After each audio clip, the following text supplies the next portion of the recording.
A very warm welcome to this year's Gifford Lectures and a special welcome to our esteemed Gifford Lectureship speaker for 2024, Professor Cornel West.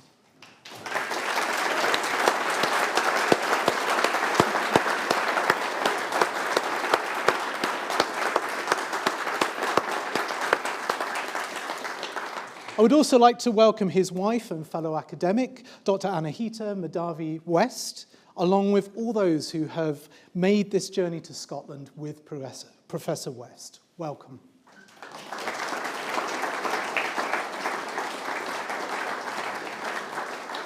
To those of you here in our main venue or joining us online, watching live or perhaps later, we are delighted to have you with us.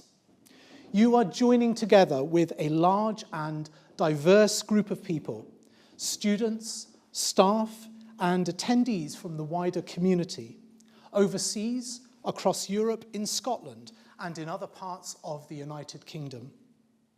My name is David Smith. I'm a professor at the University of Edinburgh, Deputy Head of College of Arts, Humanities and Social Sciences, and convener of the Gifford Lectureship Committee. Before officially introducing our speaker and the first lecture in our series, please allow me to say a few words about our university and the Gifford Lectureship Series. From Nobel laureates and Olympic champions to space explorers and prime ministers, the University of Edinburgh has been influencing history since it opened the gates to its first students in 1583. It was also here that Sir Arthur Conan Doyle was inspired to create his notorious character, Sherlock Holmes, and James Young Simpson pioneered anesthetics through his discovery of the properties of chloroform. More recently, theoretical physicist and emeritus professor Peter Higgs, who sadly passed away last month, was jointly awarded the Nobel Prize in Physics for his 1964 prediction of the Higgs boson. Through the many achievements of its staff and students, the university has continued to foster cutting-edge research, inspirational teaching, and innovative thinking as its central ethos, attracting some of the greatest minds from around the globe. To annually host the prestigious Gifford Lectures since 1888 by a succession of distinguished international scholars is yet another accolade that we are tremendously proud of. As some of you may know, the Gifford Lectures were first established in 1885 by a gift from Adam Lord Gifford, a justice of the Scottish Court of Session and a man of broad learning, compassion and cultivation. He endowed a series of public lectures to be offered at each of the four older Scottish universities, Edinburgh, St Andrews, Glasgow and Aberdeen, for promoting, advancing, teaching and diffusing the study of natural theology, with natural theology defined as the knowledge of God and the foundation of ethics or morals. The first series of Gifford Lectures was delivered in 1888. At the University of Edinburgh, our past Gifford Lectures have included such luminaries as William James, Henri Bergson, James G. Fraser, Albert Schweitzer, Reinhold Niebuhr, Iris Murdoch, Charles Taylor, Rowan Williams, Geoffrey Stout, and Mary Beard. Our Gifford Lecturer for 2024 is a worthy member of this distinguished community, and I am delighted to introduce him today. Dr. Cornel West, Brother West, is the Dietrich Bonhoeffer Professor of Philosophy and Christian Practice at Union Theological Seminary in the city of New York. Professor West is a distinguished public intellectual and activist, former professor of practice of public philosophy at Harvard University, and a professor emeritus at Princeton University. He earned his first degree in Near Eastern Languages and Civilization from Harvard and his and PhD in philosophy from Princeton. He now teaches the philosophy of religion and African American social thought at Union Theological Seminary. Professor West has written 20 books and has edited 13 more. He's best known for his works, Race Matters, Democracy Matters, and his memoir, Brother West, Living and Loving Out Loud. His teachings and publications focus on the roles of race, gender, and class struggle in American society, synthesizing influences from Christianity, the Black Church, democratic socialism, left-wing populism, neo-pragmatism, and transcendentalism. A musician and spoken word artist, Professor West has collaborated with acts across rap, hip-hop, and funk genres, as well as appearing in the Matrix series and many documentary films. In this series of lectures, Professor West will reflect on his passionate conviction that the vocation of philosophy may be, in the language of the great jazz musician John Coltrane, a force for good in a broken world. His lectures will mobilize philosophic and artistic resources to help us make courageous and compassionate responses to our catastrophic times.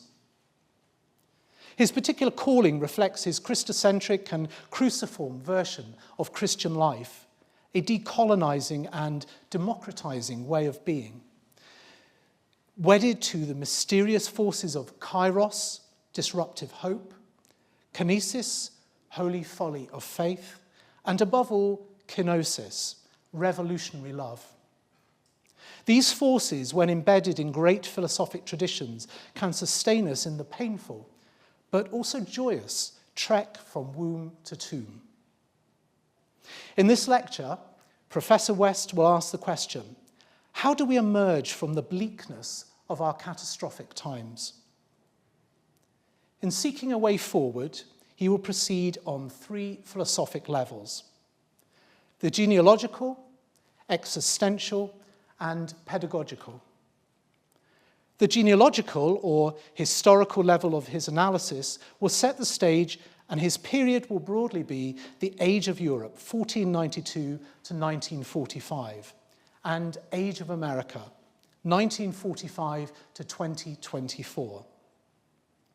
The existential level of his analysis will embrace the lived experiences of struggling, suffering creatures.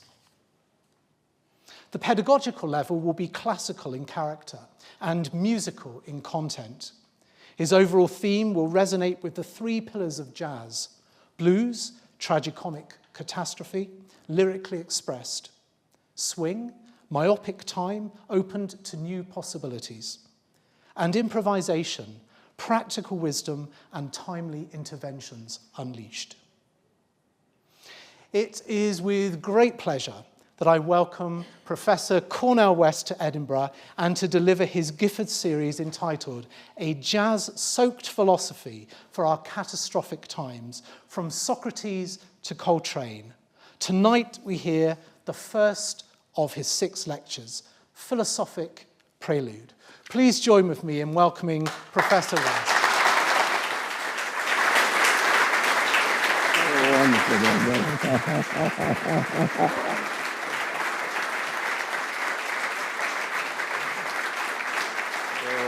Blessing. What a blessing, what an honor. What a blessing, what an honor, what a privilege to be here at University of Edinburgh 2024. I thank each and every one of you for being part of this Socratic conversation. I hope that I say something that thoroughly unsettles you, that unnerves you, maybe even unhouses you for a moment. But I want to begin with an all-embracing pietistic moment. And by piety, I understand what the great George Santayanta and John Dewey and my dear brother Jeff Stout mean by piety: the acknowledgement of the sources of good in our short moves from mama's womb to tomb, the wind at our back. And so I begin with a moment of gratitude. I want to thank those who facilitated my coming. I've had already a magnificent time with my dear brother Jay, distinguished Professor Brown. Where is he? Where is our brother? Give it up for this brother here. He's just so wonderful. He's so sweet. So sweet. Indeed, that pioneering work on Thomas Chalmers, towering religious, organic, intellectual wrestling with a free Scottish church, and these Presbyterians are always hard to keep track of, but highly creative, but shot through with their own parochialism and provincialism, like every tradition, our heritage, our legacy. And then there's my dear sister Mona, distinguished Professor Stadikis, who in so many ways I know is a crucial voice and figure in facilitating my coming. I salute you. Give it up for our dear sister. Oh, indeed. Definitely. Many may know she gave some wonderful Gifford Lectures 2016 in Aberdeen, wrestling with a number of towering figures like Rilke, and then others more questionable like myself. And those last wonderful pages where you talked so insightfully about my own sense of vocation and calling, which is precisely what I will be talking about. I want to dedicate these lectures to my magnificent wife, Anahita Madavi West. She's quite a poet. She's a distinguished professor. Her support and her love makes a big difference. Give it up for us.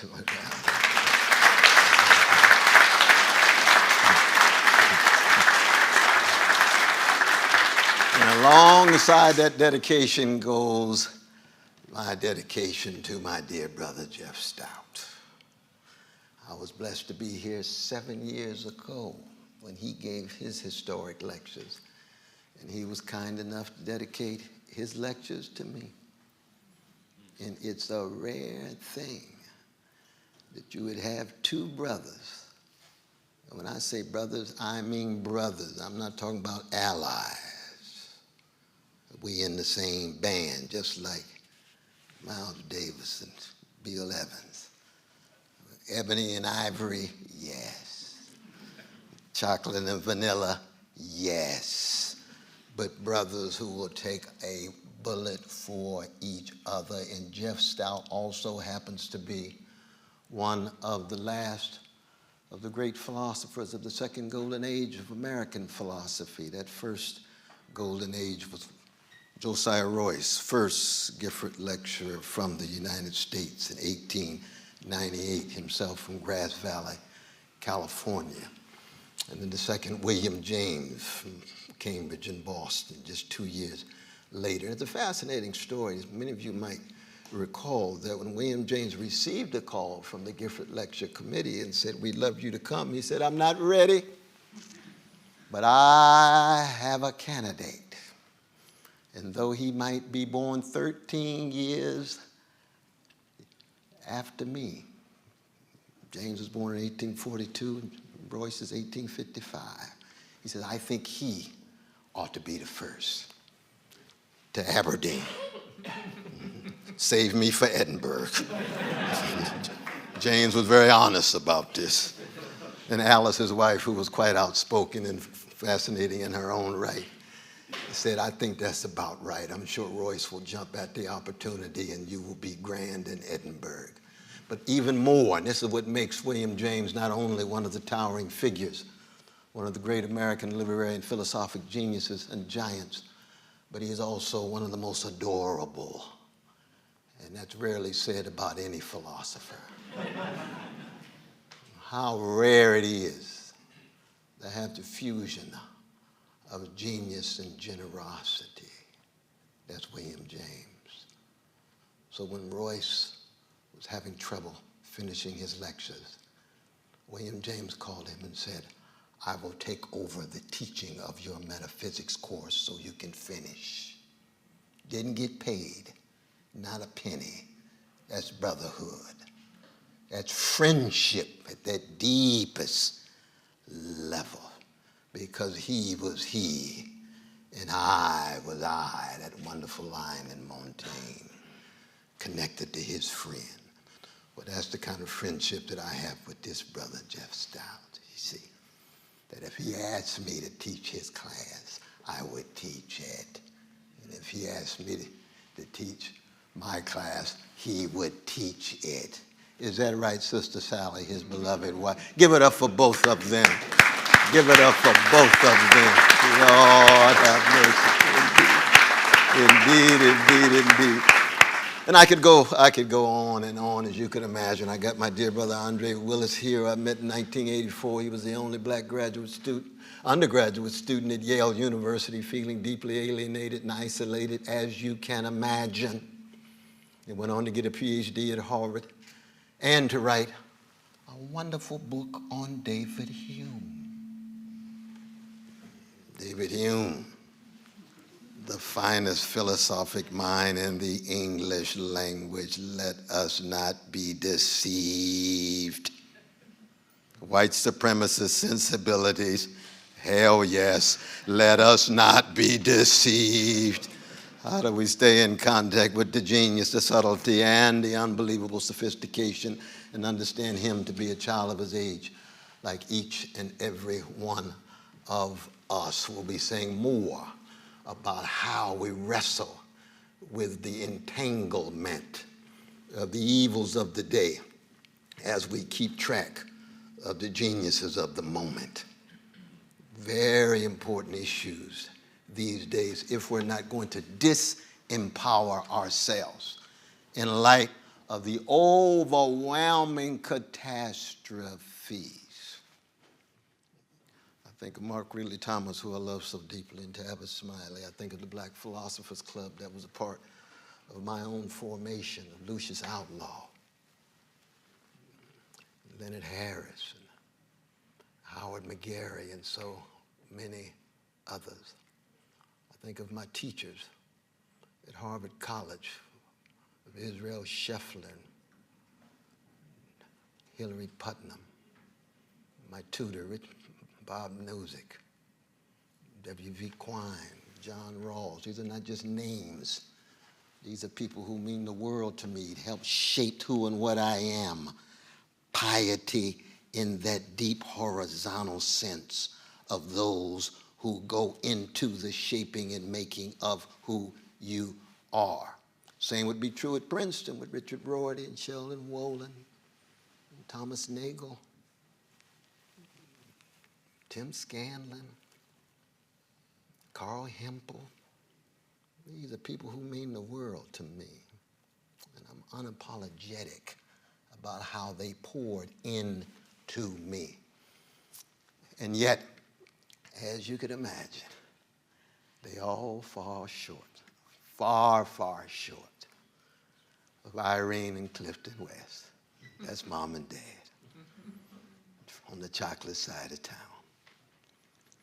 That's mom and dad believing in this little black child from the so-called ghetto in Sacramento, California. I will never, ever be one half the human beings that they were. They both are gone, but their afterlife shot through my life, and it profoundly informs my conception of my vocation and my calling. It's inseparable from my brother who's still here. Live stream. Love you, Cliff. Love you, Cynthia. Love you, Cheryl. We are all here together in Edinburgh. How come? Because Sly Stone says it's a family affair. That's not just a song.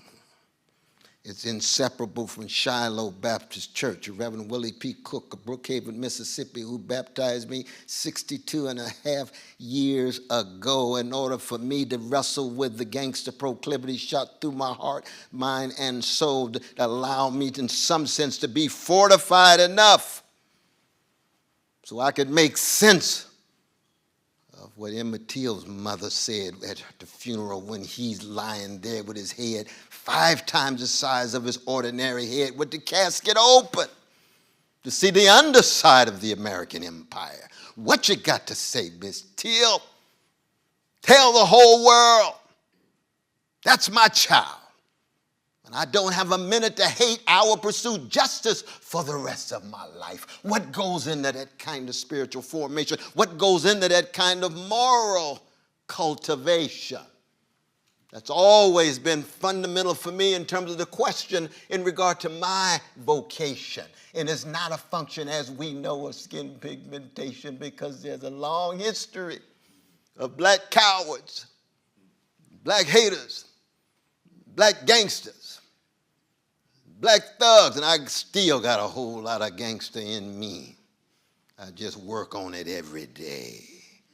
I try to die daily, every day, but I'm keeping track of the best, the arete, the highest level of moral and spiritual greatness. And I come from a great black people, of a grand tradition.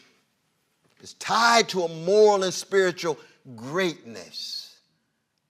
People who have been chronically and systemically hated for 400 years, every day, every month, every week, every year.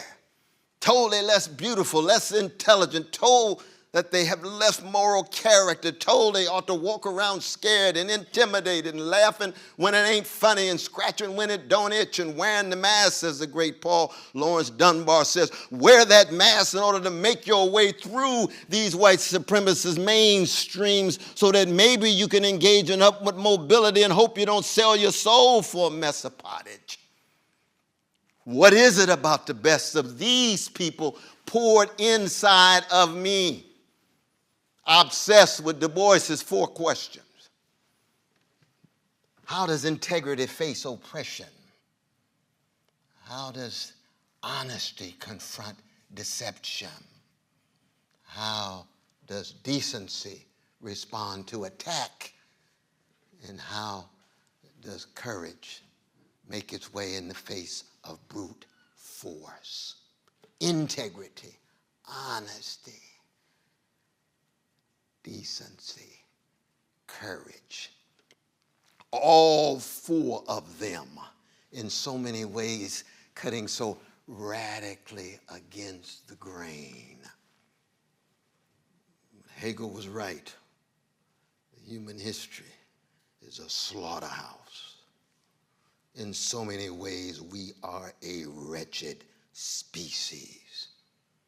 Most of our history, a history of organized greed, institutionalized hatred, routinized indifference to the vulnerable. And Rabbi Abraham Heschel is right when he says, the indifference, the evil's more insidious than evil itself.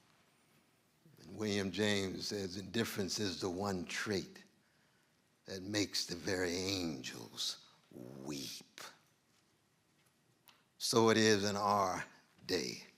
I know Edward Gibbon himself, who put pen to paper, 1776 in volume 1, the founding of the 68th empire in the history of the species, going back through the rich histories and civilizations and empires of Africa. Gibbon says history is little more than the register of crimes and follies and misfortunes of humankind.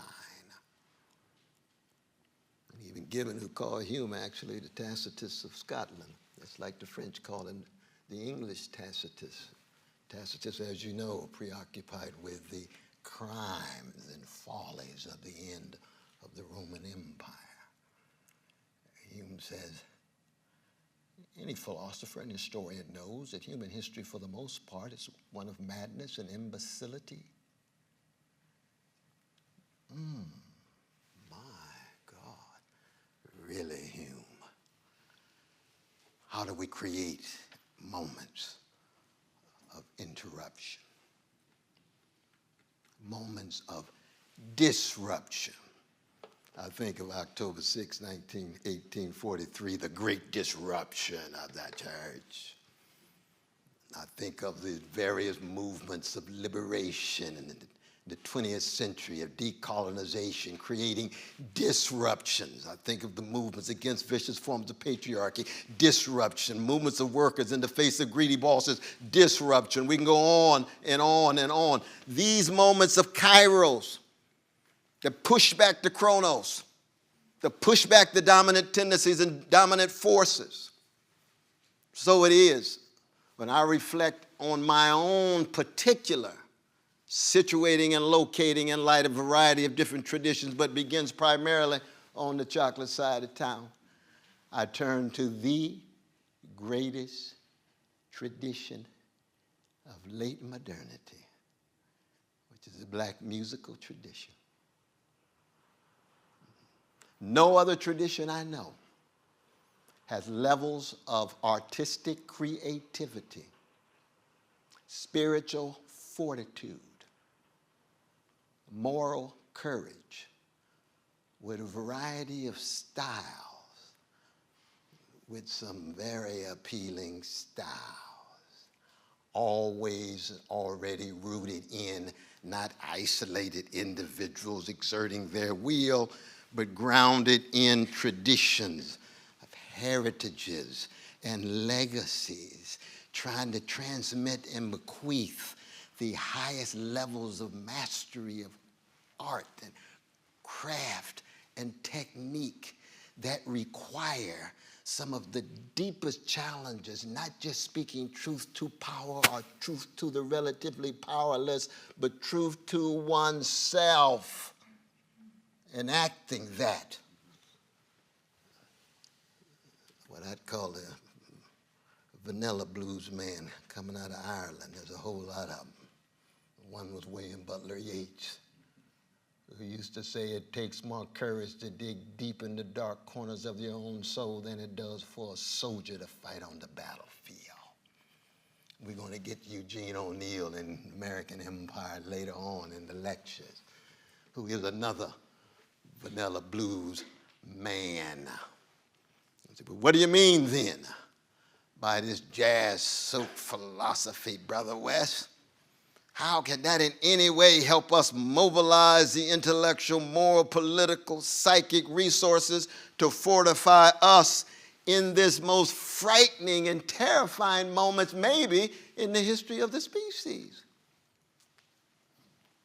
And our precious young folk, all colors, genders, and sexual orientations, or religious or non-religious identities, they live it every day in ways that even an older brother like me don't touch.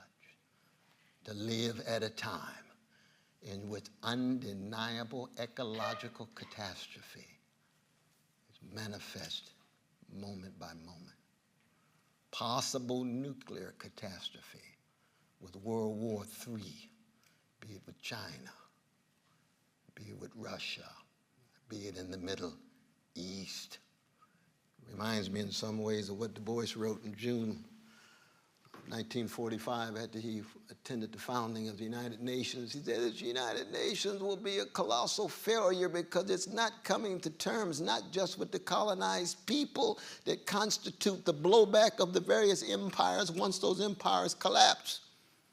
After the age of Europe, from like 1492 to 1945, but he writes in the black newspaper, Chicago Defender, called The Winds of Time. He says, I foresee a World War III tied to the American empire attempting to stranglehold Russia, suppress China as its internal dynamics begin to implode. And now Du Bois was not right on everything. Nobody is. no person, no school of thought, no framework, no paradigm has a monopoly on truth or beauty or goodness for that. Or even God talk, even though I do take my stand with a Palestinian Jew named Jesus. We'll talk about that later. But Du Bois's words haunt us. And what we need in philosophical discourse are a number of things that too often have been missing, overlooked, downplayed.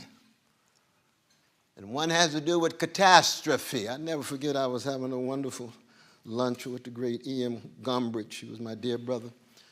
We were teaching at Williams College in 1982.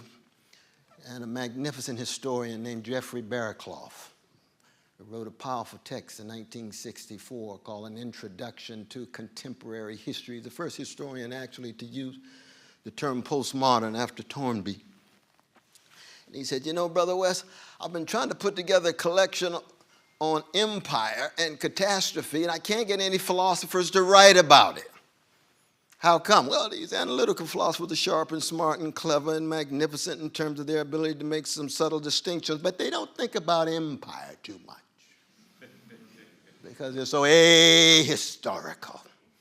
They're so distant from the historical sociologists like Marx and Weber and Durkheim and Lukács and Zimmel, who are fundamental figures that help us understand what the age of Europe was, what European modernity was in terms of the agricultural production, in terms of the consolidation of nation states and the unleashing of markets with its commodifying and marketizing effects, with its new conceptions of civic societies, new forms of artistic experimentation, and unbelievable hubris like every empire, no matter what part of the world. So many of these empires thinking they will last forever. And I can hear my grandmother saying, this too shall pass. I can hear James Cleveland singing, this too shall pass. So it is in our moment, some way, in some form, this too shall pass. For the best, for the worst. We'll define what we mean by best. We'll define what we mean by worst. But I introduced the discourse, ending really with a wonderful quote from Lucretius' 3rd chapter of lines 57, 58. David Hume ends his 1741 essay on the study of history by invoking Lucretius. Lucretius is talking about a catastrophic moment. And he says, only then will the words of truth uttered, drawn up from the depths of one's heart, that we determine in so many ways who we really are. This is true for nations and empires too. You find out who they really are in moments of overwhelming peril and danger and adversity, and yes, catastrophe. And in many ways, we all fail. There's no doubt about that. That other Irish blues man, try again, fell better. Samuel Beckett, try again, fell better. What does fail better look like these days? Is that the best that we can do? Well, we'll see in my own fallible and finite reflections in the next week or so. But I want to begin by providing some characterization of the jazz-soaked quality of my own sense of philosophy. As was noted, the blues is connected to catastrophe. That's what makes it so in America, but not of America. Because America's obsessed with problems. America denies catastrophe. It denies the treatment of indigenous peoples. In so many ways, it denies its economic foundation in the most barbaric of slave conditions for dignified Africans. It's been denial about the violence and the subjugation of working peoples with its rule of capital. The great F.O. Matheson used to say, would America be unique among nations and our that empires to move from perceived innocence to corruption without a mediating stage of maturity? And he committed suicide right after that. One of the greatest of all American literary critics, caught in the Cold War himself, strong, leftist, socialist, Christian, wrestling with his gay identity, Francis Otto Matheson. And with the money gained, he gave it to a brother named Paul Sweezy, who founded Monthly Review. It became the leading independent Marxist magazine all the way up to this present moment. Yes, that's the F.O. Matheson who wrote so beautifully about Melville and Hawthorne and Emily Dickinson and Emerson and Whitman in that American Renaissance classic of 1941. What does that mean? It means that if you start with catastrophe, you already are beginning to pull the rug from under so much of what has gone for legitimate mainstream U.S. discourse about the United States. And I know I'm in Scotland, and there's various versions of this in Scotland that I know not of. I'm not going to say some things about Scotland I don't know about, even though I must say I've got a special love for old Tobias Smollett, though. Oh, yes, George Orwell is right when he says Scotland's greatest novelist. Sorry about that, Walter Scott. What is it about Smollett? What is it about Humphrey Clinker? What is it about looking at the world from the bottoms up, from the working class and poor peoples in Scotland? Rich tradition of that here, but we won't get into that right now. But thank God when Frederick Douglass came dealing with the monies that had been received from the Confederacy and gave those magnificent lectures just right across the street. Where did he first go? Robert Burns. I've got to go to the grave of Robert Burns. What is it about that balladeer? What is it about that storyteller? What is it about that poet that speaks to me at the deepest level, much deeper than our skin pigmentation? Human, all too human. Yes, solidaristic connections and links of Scotland and the black freedom struggle that produced a cracked vessel like me. But I begin with the blues, because the blues ain't nothing, as Ralph Ellison says, but a personal narrative of catastrophe lyrically expressed. It's acknowledged. It's Coltrane's first movement, A Love Supreme, acknowledgement.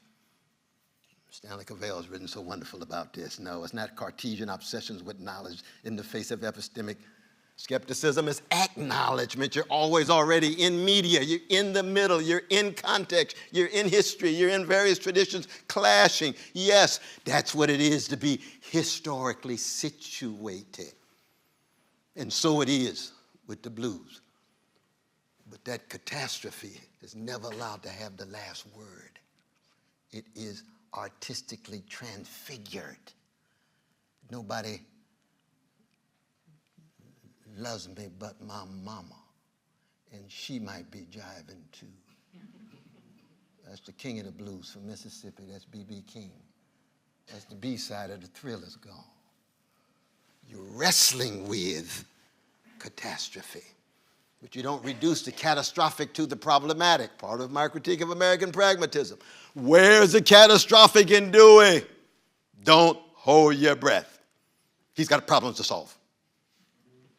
There's never been a race problem, class problem, woman's problem in Europe or the New World. There's been catastrophes visited upon them. And once you reduce the catastrophic to the problematic, you've already deodorized the discourse. You sanitized it.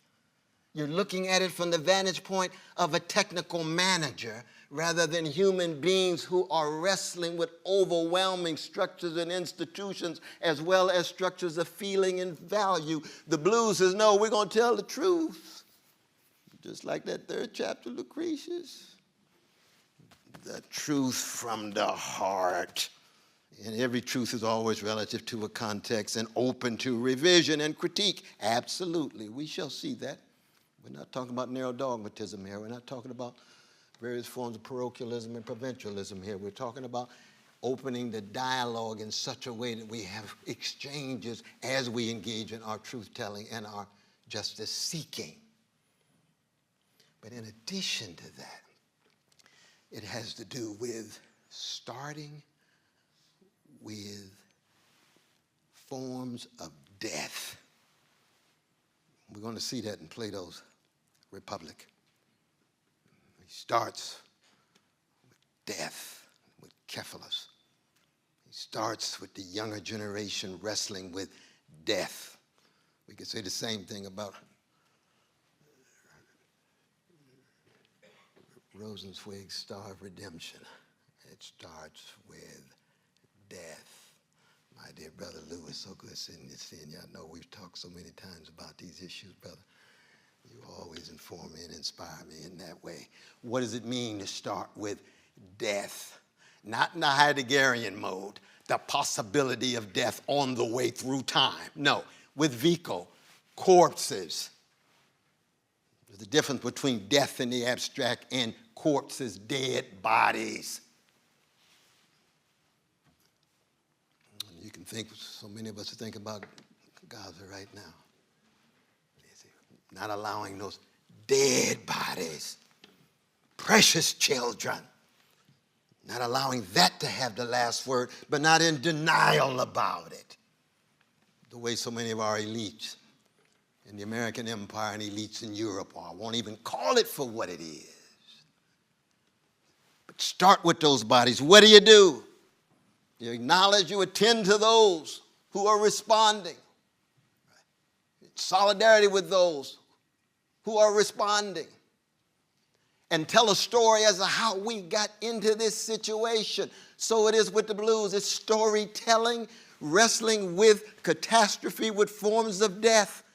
But it's not just physical death, as you can imagine. It's psychic death, and of self-hatred and self-violation, of spiritual death.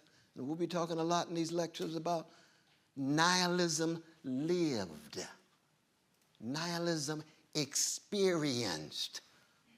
The great Rabbi Heschel gave a lecture at Union Theological Seminary, and I do salute my dear Sister Serene and Gary Dorian, John T., and the others who were there. And he stepped across the street from Jewish Theological Seminary to Union. It was the first ecumenical lecture in the history of the Union. That's how narrow we Protestants have often been, opening the door to some of the Jewish brothers and sisters. Same thing we got to do with our Muslim brothers and sisters and Buddhist brothers and sisters and so forth. But he said, no religion is an island. He said, but never forget that even as we come together as religious folk, the major ecumenical movement in the middle of the 20th century is nihilism.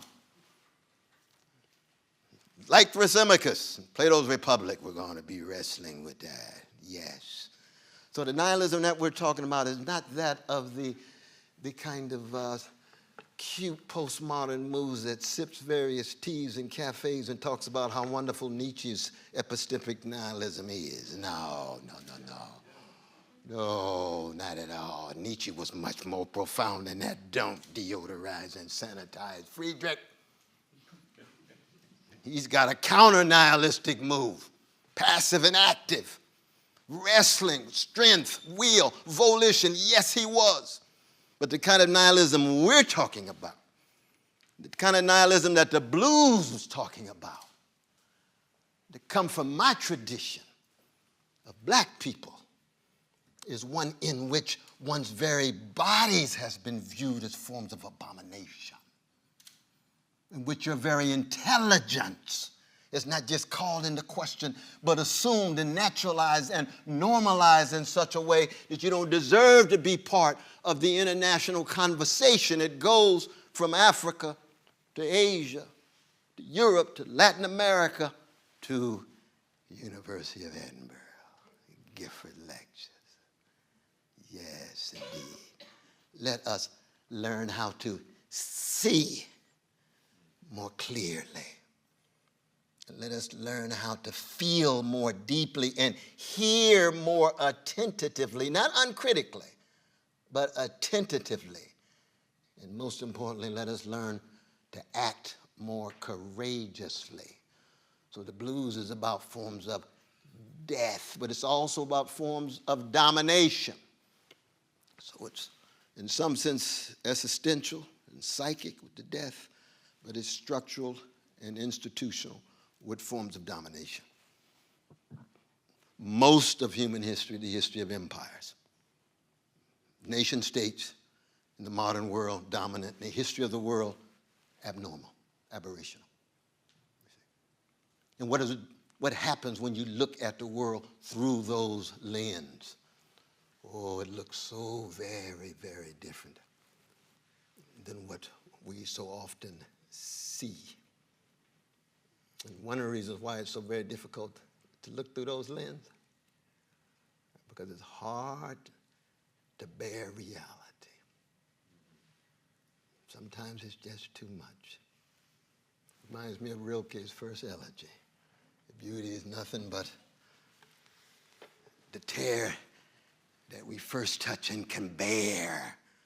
Nietzsche says, how much can we bear? What kind of organizational capacity do we have inside of our souls, let alone our societies? What if, in fact, Dostoevsky is right in his great Inquisitor, that prose poem, that human beings just don't have the capacity to come to terms with the overwhelming truths about reality. They must opt for various forms of escape.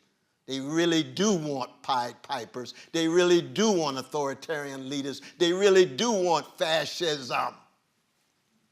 That truth itself is overrated because it's too much to bear. So it is with the blues.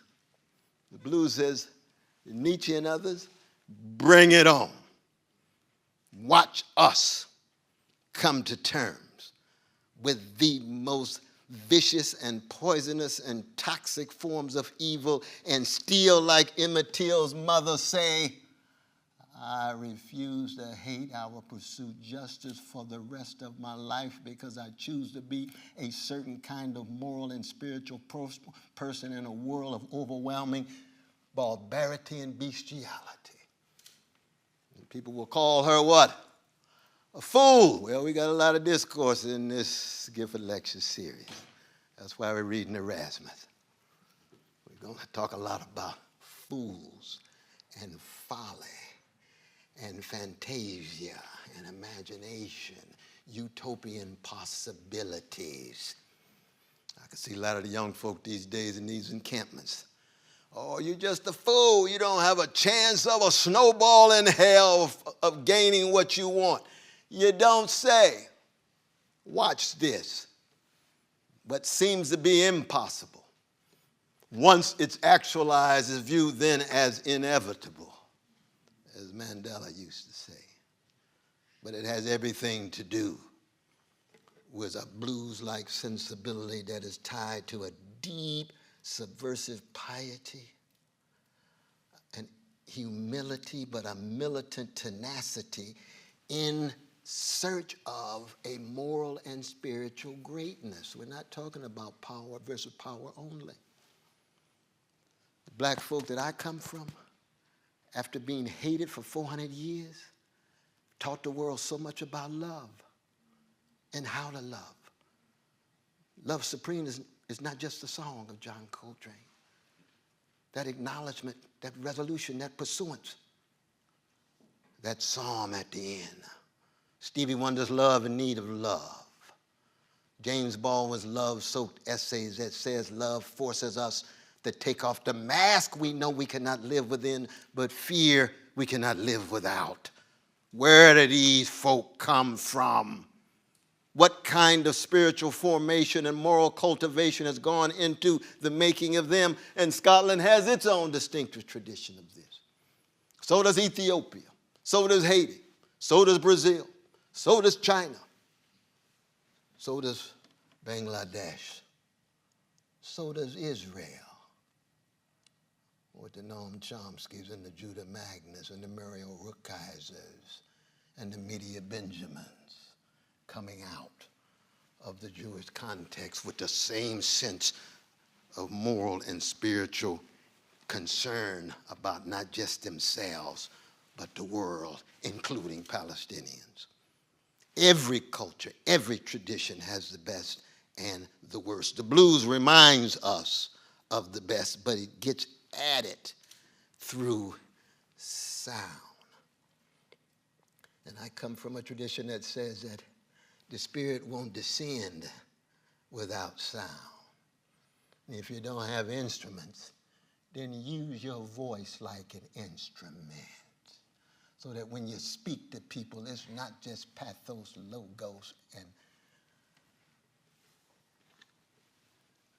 ethos, as Aristotle put it in his rhetoric. But it's about also moving people such that their minds and their bodies are connected. So as they critically reflect in viewing the world in a different way, maybe they also can muster the courage to act more courageously in a different way.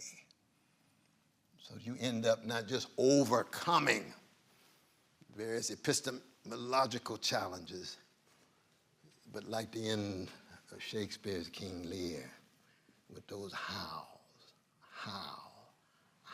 something visceral is being expressed. At that visceral level can be transfigured into a different way of being in the world. Blues, catastrophe. Swing. Well, we're going to say so much about swing. And one of my hopes is to make the Gifford Lectures swing. Because it don't mean a thing if it ain't got that swing. And what is swing?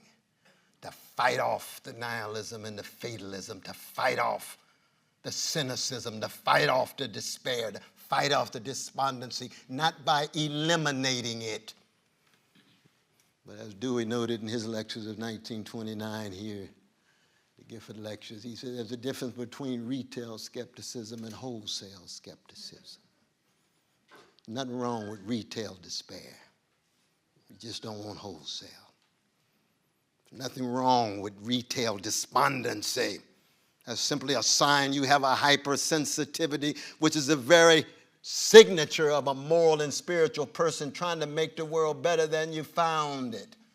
But you're not paralyzed by any evil. You're not in any way disabled by any despair. That's what swing is. That's what Duke Ellington meant when he says black people have made dissonance a way of life, so that with the blue note, it's a note of dignity, it's a note of defiance, it's a note of determination, it's a way of being in the world. It keeps the swing in life that allows a joy and a love to flow, given the overwhelming hatred and tear and overwhelming trauma. And trauma cuts in a number of different ways. America's denial is probably about its own trauma, but it's a different kind of trauma. It's a different kind of trauma than our precious indigenous peoples in America. Different kind of trauma than black people in the United States and various parts of the world. Different kind of trauma for colonized people that the great Frantz Fanon wrote about with such unbelievable perspicacity in Wretched of the Earth. But any people who are trauma have to choose between being wounded hurters or wounded healers. And blues is about wounded healing. And what does it mean to engage in wounded healing? It means you got to have a certain sweetness in your song that touches people's hearts and minds and souls and bodies in their communities. And soul ain't nothing but the sharing of a soothing sweetness against the backdrop of grim catastrophes. That's what it is to be a soulful people. Brother Wynton Marsalis understands that in his language. Soulful people. I know y'all got an average white band coming out of Scotland. I appreciate that. The funkiest group of any vanilla group in the world. I don't know how they pulled it off, but they did. God bless them. And you remember James Brown's band responded, we're the above average black band responding to the average white band. And they got that name, because they were playing in London. And the white brother and sister heard that and said, y'all too much for the average white man. Sound like you've been spending too much time in Chicago. My dear brother from Chi-Town, Jay. But oh, they sound so good. Because there's a soothing sweetness in the soulfulness, in the polyrhythms, the syncopation, the tone, the temper. They have no monopoly on it, but yes, they're in conversation with those blues people who are connecting, wrestling with catastrophe, and here comes swing. Here comes a combative spirituality, a passionate physicality, and as we shall see in what these lectures are in part about in terms of the history of the Gifford Lectures, a full-blooded, full-throated human voice heard, so that orality is recovered from so much of philosophical discourse. And what is it about orality at its best? Well, we're going to spend some time with Homer, because that's where philosophy emerges, displacing Homer in Plato's Republic. That's what Vico's obsessed with in those chapters on Homer, the orality of the people vis-a-vis the emergence of philosophy as a dialectical discourse that is much more tied to the quest for being, the static and the stationary, rather than wrestling with becoming the variable, the changeable, the contingent. Yes, what does all of the richness as well as all of the shortcomings of so much of Western philosophical traditions look like through the lens of a jazz man? And that's what I've always ascribed to be, even given my failings. A jazz man in the life of the mind and a blues man in the world of ideas who is in conversation with some of the grand towering figures of the West, who is unjustifiably still ignorant of the riches of the East, even as I try to catch up. And of course, the African in me, because I stand before you as an African of Egypt, and so many of those towering sites and places that constitute the backdrop of the emergence of Greek philosophy that my dear brother Maulana Karenga and others have pushed on me. But each of us have our own distinctive, and each of us have our own lens through which we view the world. You know, the great George Santa Anna used to say that any philosophy, any system of philosophy, is a personal work of art that tries to give a specious unity to some chance vista in the cosmic labyrinth. That's his great essay of 1915, Philosophical Heresies.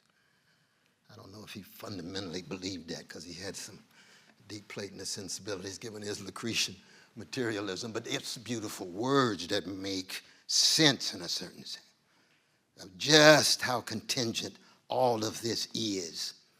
And yet in the midst of the contingency, we've got catastrophes.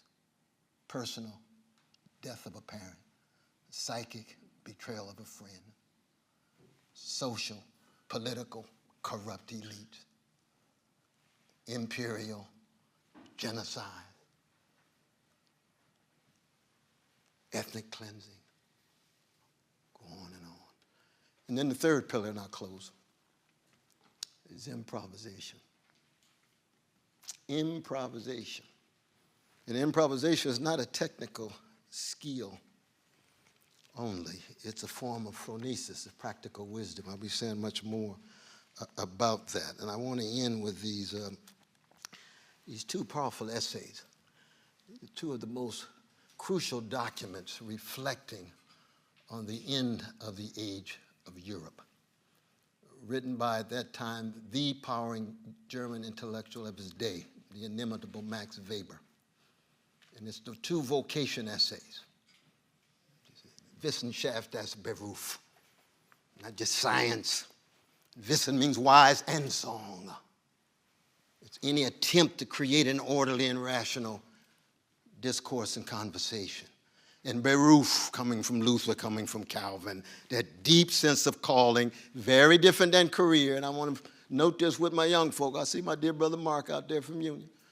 We've talked about this over and over again in class at Union, the difference between career and calling, between profession and vocation, and what happens in a world in which any sense of beruf, of deep calling that's not tied to transactional analysis, but transformative discourse, what happens to it. And that's what Weber is wrestling with in a powerful way. And I want to bring this to a close. You all have been so very, very kind here, but I just want to situate him because it has everything to do with what I'm doing.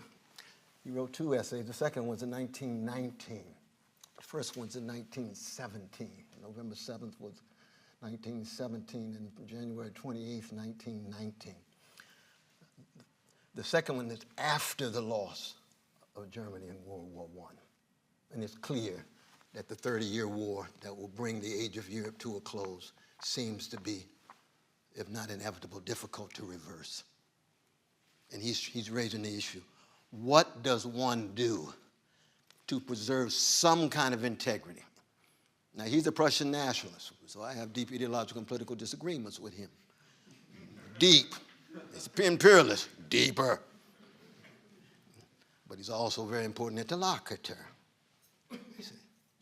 He says the only intellectual integrity I have is in the classroom, where I attempt to try to tell the truth and engage in what he calls a trained ruthlessness, where everyone is subject to critique. And he says in order to understand me, you've got to read Marx and Nietzsche.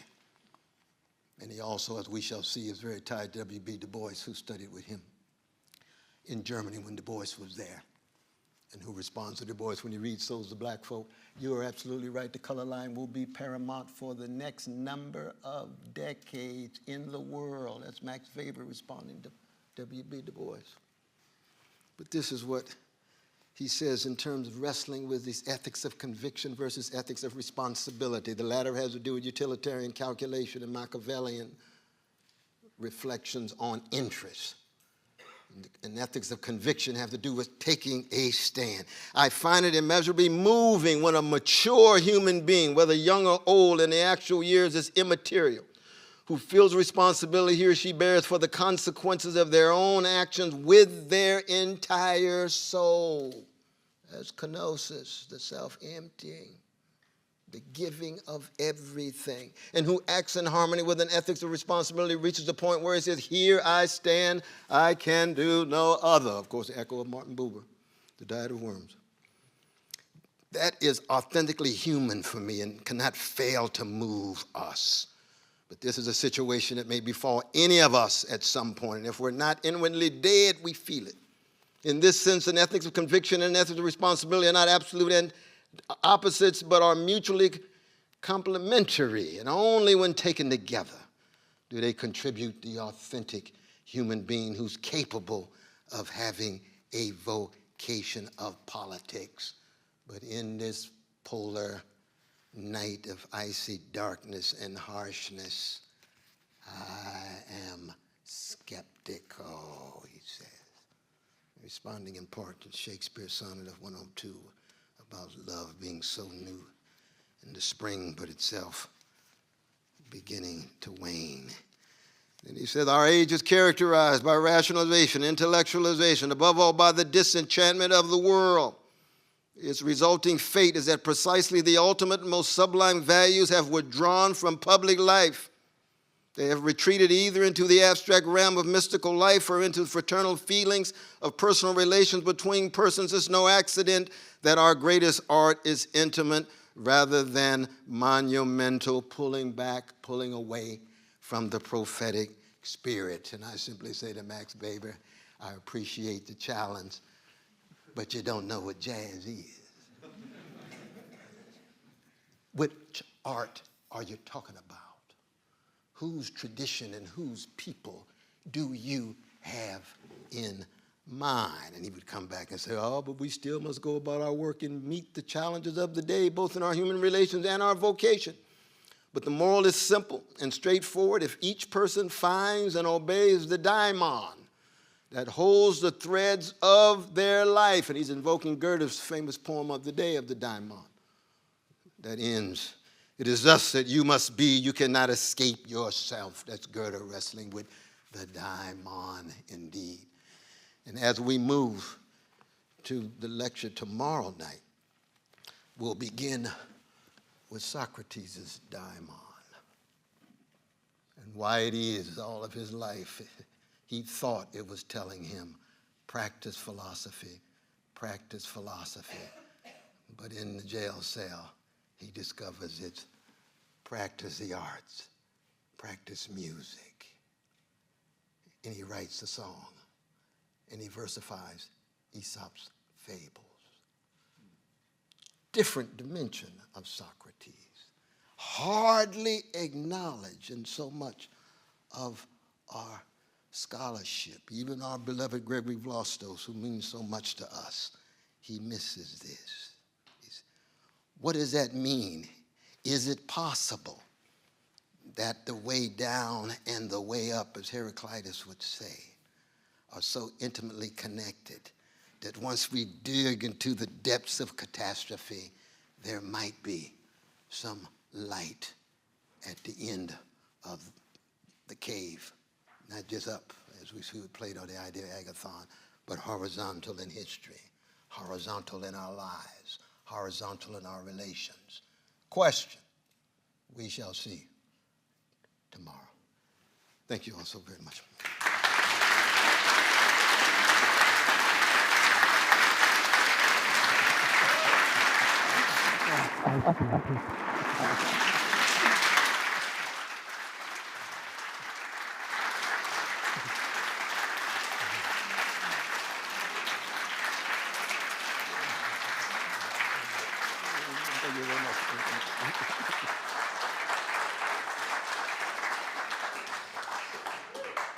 Well, thank you, Professor West. I mean, you have indeed, I think, absolutely unsettled us, disrupted our thinking, challenged us, and whet our appetite for what we have to come yet in this series. So thank you very much indeed. And we absolutely look forward to swinging with you and watching the Giffords swing as we go forward.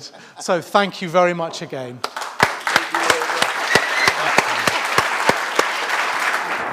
Thank you. I like that, no,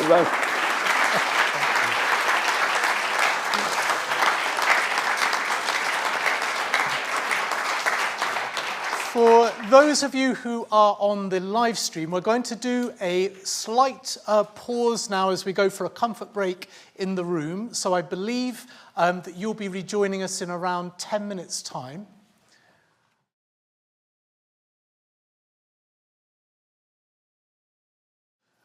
Welcome back, everybody. And I hesitated there I could hear so much conversation going on, so I have high hopes for the reception that will come shortly. Welcome back to those of you on the live stream as well. Now, we're at 10 to 7. We're supposed to take about 15 minutes of question and answers just now. If I could say, please wait. We've got 2 roving mics. I wonder if Molly and Marianne could just make themselves known just now. If you give everybody a wave, brilliant. Thank you so much. So Molly and Marianne will run around. Please wait until the mic reaches you before you ask your question, because although we may be able to hear it in this room, it won't be heard on the live stream. So please wait until you get the mic, and then we'll be really pleased to take your question. So about 15 minutes, and if I could just take in the usual way a show of hands, please, and I'll try to get as many people as we can in the time available. Yes, please. Thanks very much. Thank you. Thoroughly enjoyed your lecture. Speaking as a musicologist, I wonder why you picked Coltrane. I love Coltrane, but obviously Coltrane has been even more radicalized in New York and Chicago with the whole kind of, well, there's no such thing as free jazz, but as Anthony Braxton would call it, creative music, and so on, the Art Ensemble of Chicago, or Ornette Coleman. So is John Coltrane simply a Badiouian kind of form of subjectivity, rather than actually the name, the person that corresponds to John Coltrane? And I always appreciate the musicologists because I learned so much from you all, I really do. That for me, when I talk about Coltrane, I'm talking both about the originality and specificity of his trajectory, and he's changing all the time, as you know. but he's also signifying this larger tradition of which he's a part. And so it does go all the way into Albert Ayler and Eric Dolphy and Cecil Taylor and so forth, let alone Sun Ra. We know the close relation of John Coltrane and Sun Ra in that regard. So that when and it's the same is true when I talk about Socrates. Any of these figures, I don't want to lose sight of what the old neo-Kantians used to call the ideographic, which is the unique, distinctive features of a person who's always situated within traditions, rather than the nomolithic, which is the more homogenized, usually homogenized and usually rendered somehow, it overlooks the individuality. So the challenge is, how do we preserve the individuality of his changes over time, and yet know he's playing with Big Mama Thornton, he's playing with the rhythm and blues, he's walking the bar, right? You know, that's about as gut bucket as you can get. In fact, my dear sister told me the average white band is going to be playing at Usher Hall in a couple of days. Now you see the brother playing that saxophone on the average white band, he could walk the bar because he's getting funky. Well, Coltrane used to do that too. But you ask him, you know, to play Love Supreme or Favorite Things, and probably the average white band would probably pull back and say, no, I'm going to stay on the funky. Which is fine. So you're absolutely right. It's the broader tradition with all of its heterogeneity and variety and diversity that we're talking about. But, and probably we'd have to talk longer, there's still a certain common denominator. That's Taylor and the others and Sun Ra, they still have that blues sensibility. Would you agree with that? Absolutely. And there's an element of swing. Sun Ra still has a connection to Duke. He's got a connection to Count, Ellington and Basie and so forth. And improvisation, I mean the collective improvisation and the individual improvisation are going on simultaneously. But that's a kind of a quick response to your wonderful question, though, brother. Very, very much so. Appreciate it. Thank you. Please, more questions. Yes. Thank you very much. You spoke about death, and I wanted to ask you to expand a little bit more on that. So we have the abhorrent death of children in Gaza and from poverty around the world. We also have the denial of death in transhumanism, which says we should always prevent death. And we have the business of death in euthanasia. And so my question, can you reflect on, should we ever cause death? And when, how do we approach these sort of polarity of philosophies around death? Yeah, ooh, appreciate that question. Lord. Man, Anahita gonna struggle with that tonight about all these forms of death. But no, I tend to be very Chekhovian about these things. I'll be talking about Chekhov a bit later in regard to his relation to jazz tradition and blues. He's one of the few figures that I know in the history of European thought who in some ways is even deeper than the blues because he's not American. And Americans believe in the green light, that Gatsby believed in. Tomorrow things will get better. Tomorrow. There's always a romantic element, usually in the U.S. project. It's absent in Chekhov, completely. He's a Russian. But he is full of so much love, perseverance, tenacity, and therefore he looks at each and every case individually in regard to what the dynamics are, what the possibilities are, who's making the choice. This is not some kind of automaton. Persons are making the choice. There's loved ones who are informed and so forth and so on.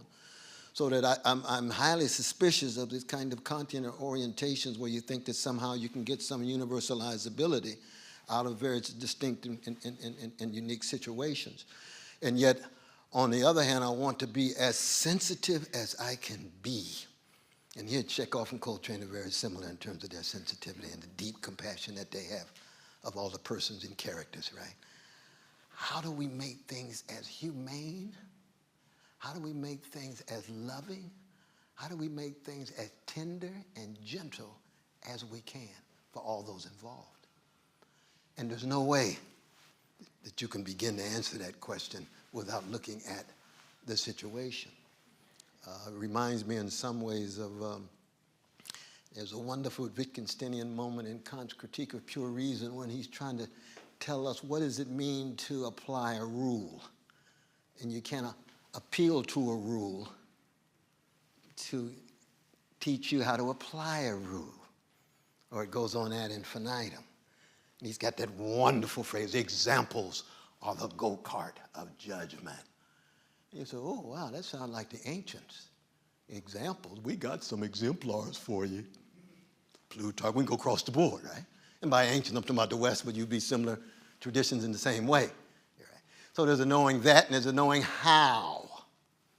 And the question that you raised is phronesis, practical judgment, knowing how, no rules, no general formulations are going to be that helpful. We have certain principles of compassion and sensitivity.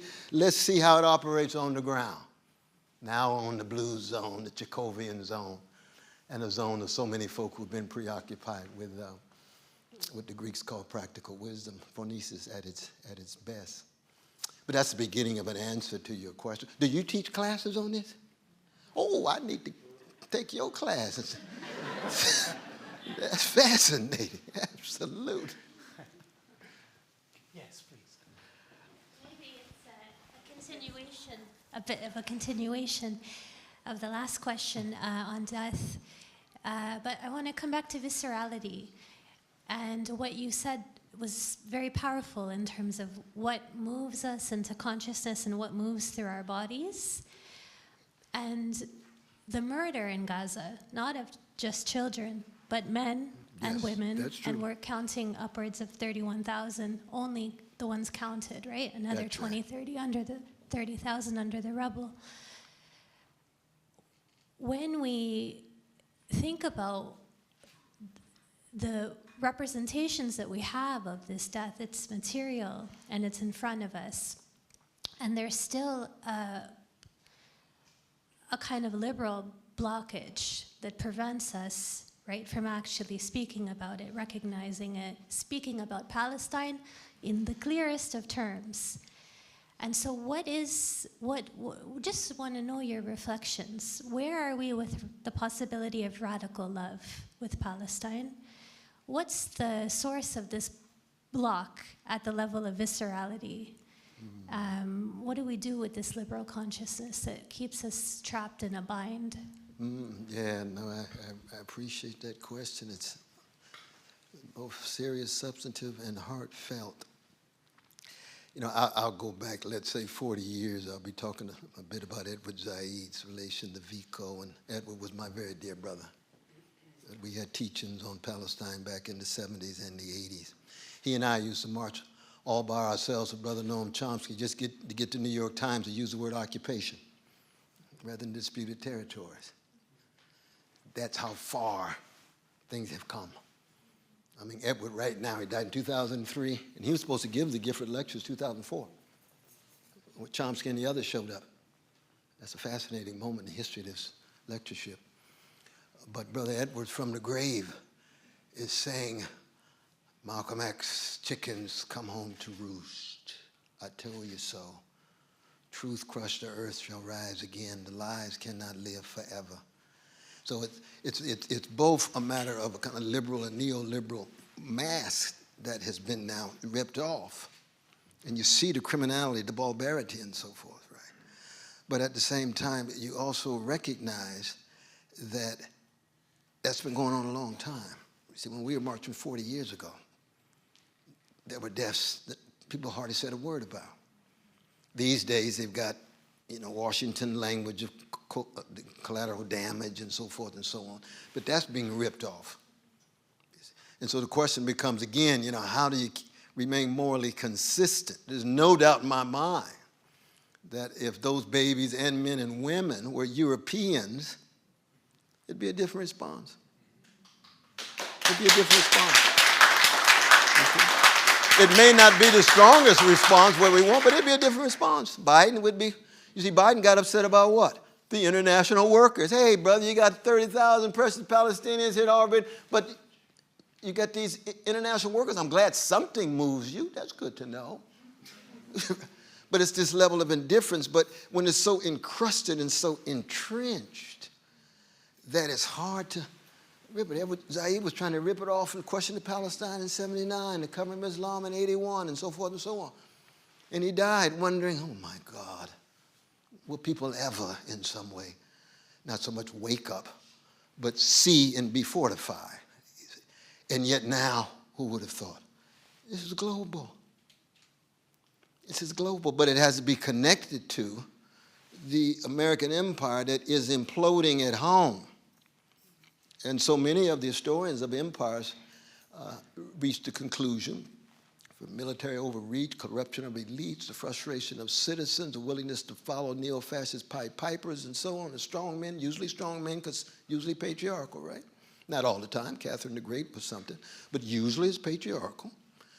But now you say, those policies have been stripped off too. And all this talk about liberty and democracy and so on, human rights and what have you, please. And people would say, well, we've been telling you that for a long time. Yeah, but now it's got widespread visibility.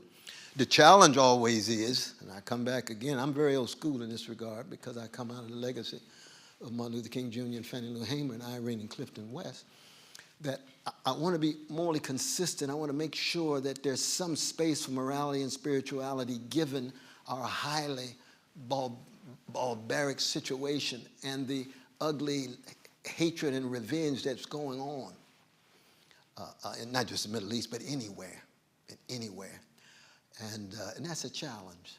You're walking a very slippery tightrope when you're trying to keep track of human beings who are being killed and murdered and so forth. And every human being and every baby, for me, has the same value.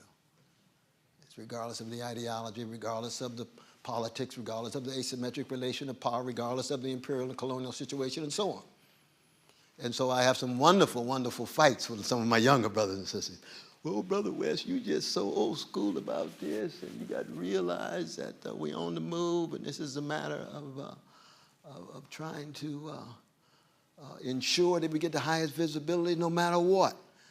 And I said, yes, I am fundamentally committed to supporting resistance. I'm fundamentally committed to high visibility, but I want internal morality, and I want morality vis-a-vis the very folk who were fighting. And that's, I think, something that is difficult because that's easily weaponized by liberals, easily weaponized by State Departments. It's been easily weaponized by folk coming at us. I gave you an example in terms of the Iranian situation. You see that I'm in deep solidarity with the Women Life Freedom Movement. And there's no doubt that the mullahs played a very important role in supporting the Palestinians, who I love and support and so forth. But I've got to be morally consistent and have a critique of the mullahs and their repression in Iran, even as I support Palestinian resistance that itself is tied to levels of morality and spirituality. Well, what happens in such a discourse? Well, the chips fall. The chips fall where they fall. I'll say, I'm not going to give up my Iranian brothers and sisters as they struggle, even though that support that their elites, their repressive elites are providing the Palestinians is very important. We're the same situation in South Africa with the Soviet Union, with Nelson Mandela. When Mandela got out of jail, where was one of the first places he went to? Moscow. Nelson, why are you going to Moscow? You're not going there to read Dostoevsky, are you? Well, I read him on the way, but no. No, that was the empire that supported our movement. They gave us support and money and so forth and so on. You see? And so I'm showing my thankfulness for their solidarity. That doesn't mean he affirms the repressive apparatuses and what was going on in the Soviet Union, but he also has his own acknowledgement of a debt paid. And so he's got to be honest enough to acknowledge that debt and still preserve the right to be critical of the kinds of repression of dissident voices and workers, organizations, or whatever it is going on in the Soviet Union at the time. And the Soviet Union, of course, had already collapsed, but he even went to say, well, you all used to have a strong empire. You're deeply wounded now, but I do want to thank the folks who support it. Well, that's part and parcel of being honest and being candid. And when you're honest and candid, it's hard to be morally consistent. But if you're morally inconsistent in a deliberate way, you're sliding down the slippery slope to power, power, power. And you're losing out on the moral and spiritual. I know there's a long answer to your wonderful question, but we're going to be together at the encampment. Is that right? Absolutely, absolutely, absolutely. Oh, indeed, indeed. God bless you. God bless you. God bless you. God bless you. Just about to ask for another applause as well, because that has actually already, we have sailed past the time at which we were going to end, which I think just ably shows that this is a conversation that needs to continue. And maybe if we just see this as a punctuated stop here, that we will now continue over a glass of wine or a soft drink in our reception, I think that is probably the way to look at it. I am going to make some brief thank yous, but before that, please join with me again in thanking our Gifford Lecturer tonight.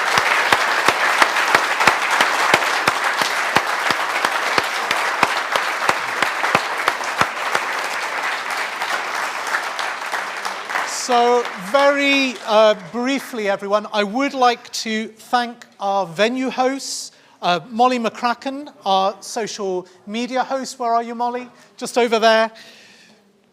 To those of you that asked questions, I'm sorry that the time was so short, but I hope that you will agree that has been a really enriching time that we've had to spend together. To Professor Stuart J. Brown, Vice Convener of the Gifford Committee, and to Natasha Collinson, Gifford Committee Manager, for their absolutely tireless work in support of this series. Thank you.